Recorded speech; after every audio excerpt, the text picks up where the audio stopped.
Salut! Dans cette vidéo, je vais vous parler de comment améliorer votre prochain séjour à Disneyland Paris, particulièrement si vous avez passé un précédent séjour qui ne vous a pas trop plu. Juste avant ça, comme d'habitude, vous pouvez accéder gratuitement à ma série de vidéos privées où je vous donne mes meilleurs conseils justement pour réussir votre séjour à Disneyland Paris. Tout est condensé, toutes les meilleures stratégies sont là, il suffit de cliquer sur l'image. Alors, en fait, ce qui se passe, ce que j'ai noté, donc voilà, là ça fait quelques années maintenant que je vais à Disneyland Paris, ce que j'ai noté c'est que la plupart des gens qui passent un mauvais séjour à Disneyland Paris, qu'est-ce qu'ils font? Ils se précipitent sur TripAdvisor ou autre, Expedia et compagnie, et ils vont mettre, voilà, j'ai pas aimé ça, j'ai pas aimé ça, j'ai pas aimé ça, j'ai pas aimé ça. Et au final on se retrouve un petit peu, il y a plein de commentaires de ce type et c'est très, voilà, moi je déconseille vraiment quand vous voulez organiser votre séjour d'aller vous référer à ce genre de commentaires parce que c'est pas forcément utile, particulièrement parce que les gens qui postent ça sont très souvent des gens qui n'ont pas suffisamment organisé leur séjour à Disneyland Paris. Alors moi ce que je vous propose là, c'est que si au jour d'aujourd'hui, voilà, vous avez passé un précédent séjour, vous n'étiez pas forcément satisfait, que ce soit il y a 6 mois, 1 an, 2 ans, 3 ans, 5 ans, 10 ans, 20 ans, mais c'est possible, 20 ans.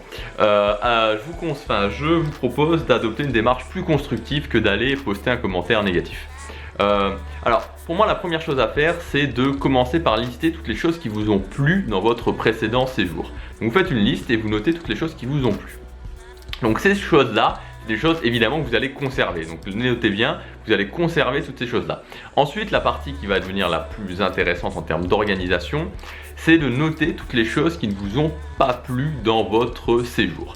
Et sur ces choses-là, c'est là où il va falloir investir du temps pour comprendre ce qui n'a pas été et faire différemment la prochaine fois pour que justement ces choses-là passent dans la catégorie des choses qui vous ont plu. Alors là, j'ai pris un petit tableau, de toute façon on va bien voir, où j'ai noté les principaux, souvent voilà, les choses qu'on va retrouver. Alors, hôtel avec un mauvais rapport qualité-prix, restaurant trop cher, il fait froid, ou il fait chaud, c'est au choix, mais enfin bon, voilà, vu que c'était l'hiver, j'ai mis froid et, j'ai oublié ce que j'ai noté parce que lire à l'envers, pas assez de personnages. Voilà, donc on va partir du principe que voilà, ces choses-là ne vous ont pas convenu pendant votre précédent séjour. Alors, pour les hôtels avec un mauvais rapport qualité-prix, par exemple. Il faut savoir qu'à Disneyland Paris, le rapport qualité-prix c'est très subjectif au niveau des hôtels parce que comme je le dis dans beaucoup de vidéos, les hôtels du resort Disneyland Paris sont basés sur l'ambiance. Donc si à la base vous n'êtes pas fan de la magie Disney et que vous allez dans un hôtel du resort, à tous les coups, sauf si vraiment vous avez bien travaillé sur le fait d'avoir des promotions et que vous allez par exemple au Santa Fe ou au Cheyenne, à tous les coups vous allez trouver ça trop cher.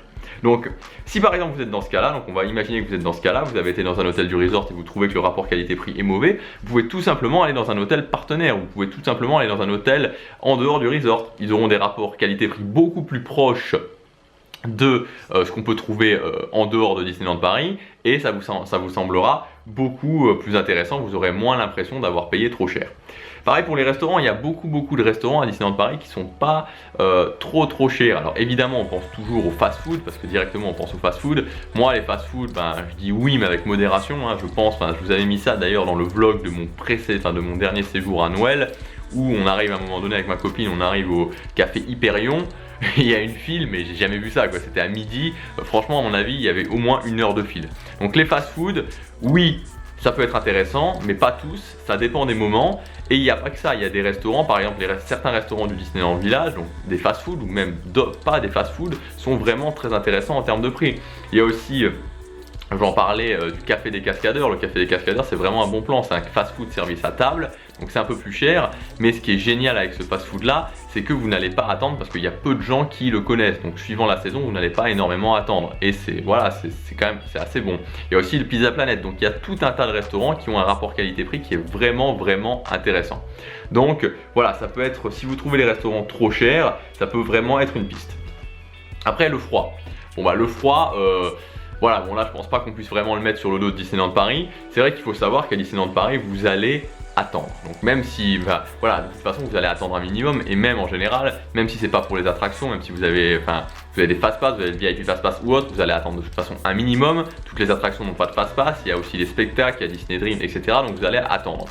Et en mode statique. Donc il faut vraiment se dire que voilà, il faut se couvrir plus que ce que vous feriez en temps normal quand vous allez sortir, vous allez marcher, vous allez au boulot. C'est la même chose pour l'été. L'été, voilà, l'été vous allez avoir chaud, vous allez avoir même très chaud. Alors il fait pas souvent très chaud à Paris, mais moi j'y suis allé par exemple l'été dernier en 2015, il faisait extrêmement chaud. Pour ceux qui y étaient, ils s'en souviennent peut-être, l'été 2015, en juillet 2015, il y a eu une canicule. Donc là par exemple, c'est aussi de prévoir que les boissons à Disneyland Paris sont chères, voire très chères. Donc si vous tombez en pleine canicule et que vous n'avez pas vos boissons, bah voilà, vous allez passer peut-être 100 € sur le séjour en boissons, parce que une bouteille d'eau, un coca, c'est 3-4 €.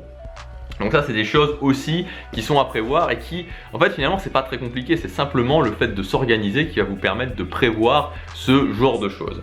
Et enfin par exemple aussi voilà, pas assez de personnages Disney, donc ça c'est quelque chose qui revient très souvent.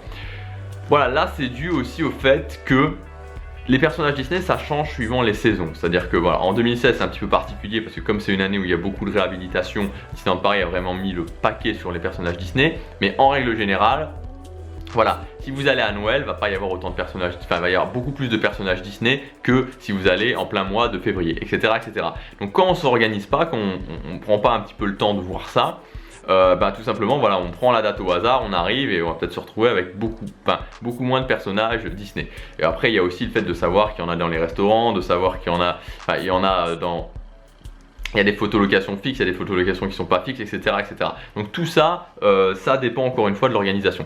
Bon alors là j'ai pris des exemples bateaux, j'ai pris des choses qui revenaient très très souvent, c'est peut-être pas votre cas, c'est sûrement pas votre cas, mais voilà, donc l'idée c'est vraiment de lister toutes les choses qui vous ont pas plu et de vous dire ok, je vais prendre du temps pour rechercher. Alors quand je dis prendre du temps, c'est pas prendre 6 mois à 3 heures par jour, hein, on en est loin, mais de prendre un minimum de temps pour régler ces petites choses là pour votre prochain séjour. Et voilà, et en fait dans la démarche d'organisation on n'en finit vraiment jamais, parce que pour vous dire, moi là je prépare, je suis en train de penser à mon 19e séjour, j'y pense, et il y a toujours des petites choses qui peuvent être améliorées, des petites choses qui peuvent voilà, un petit peu améliorer le séjour. Parce qu'au fur et à mesure que vous allez à Disneyland Paris, vous apprenez aussi à connaître mieux vos goûts, à connaître mieux ce que vous attendez de Disneyland Paris, et donc il y a toujours moyen d'améliorer les choses. Voilà, en tout cas je voulais vraiment vous partager ça, c'était important pour moi de vraiment être dans cette démarche constructive pour organiser votre séjour à Disneyland Paris. Donc je vous souhaite une excellente organisation de séjour et je vous dis à demain pour la prochaine vidéo. Salut!